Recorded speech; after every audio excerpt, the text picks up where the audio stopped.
وزیر اعلیٰ خیبر پختونخوا علی امین گناپور نے پی ٹی آئی کے اراکین اسمبلی اور صوبائی وزراء سے اعتماد حاصل کرنے کے لیے اقرار نامے پر دستخط کر لیے۔ وزیر اعلیٰ ہاؤس پشاور میں پی ٹی آئی کے اراکین اسمبلی کے اجلاس کی اندرونی کہانی سامنے آ گئی۔ اجلاس کی صدارت وزیر اعلیٰ خیبر پختونخوا علی امین گناپور نے۔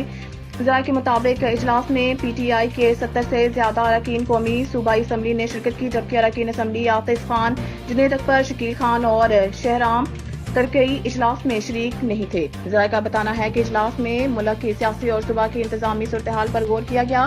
وزیر اعلیٰ نے اجلاس کے دوران اراکین اسمبلی سے اقرار نامے پر دستخط لیے۔ اقرار نامے پر دستخط وزیر اعلیٰ بانی پی ٹی آئی اور گڈ گورننس کمیٹی پر اعتماد سے متعلق تھے۔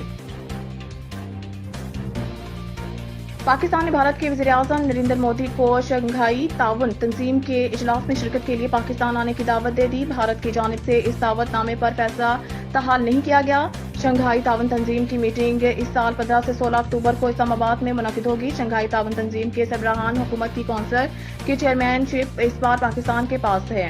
آخر بار 2015 میں بھارت کی وزیر خارجہ سشما سوراج نے شنگھائی تعاون تنظیم کے اجلاس میں شرکت کے لیے پاکستان کا دورہ کیا تھا۔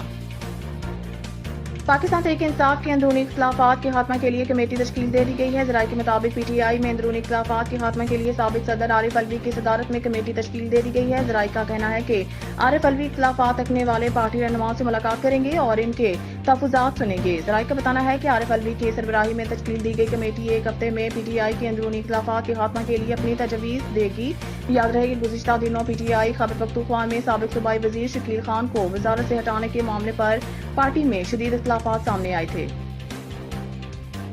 راولپنڈی سے پلندری جانے والی کوسٹر تھانہ کہوٹہ کے علاقے گرارے پل کے قریب گہری کھائی میں جا گری، جس کے باعث 25 افراد جاں بحق ہو گئے۔ ابتدائی معلومات کے مطابق حادثہ تیز رفتاری کے باعث پیش آیا۔ ریسکیو 1122 کی ٹیموں نے جائے حادثہ پر پہنچ کر کوسٹر سے لاشیں اور زخمیوں کو باہر نکال کر اسپتال منتقل کی کوشش کی جا رہی ہے۔ میتوں کو تحصیل ہیڈ کوارٹر اسپتال کہوٹہ منتقل کیا جا رہا ہے۔ کمشنر پونچھ ڈویژن سردار عبدالوحید کے مطابق حادثہ آزاد پتن اور کہوٹہ کے درمیان پانا پل کے پاس پیش آیا۔ حادثے کی اطلاع ملتے ہی ریسکیو ٹیمیں راولا کوٹ اور سدھونتی سے موقع پر روانہ کر دی گئی ہیں۔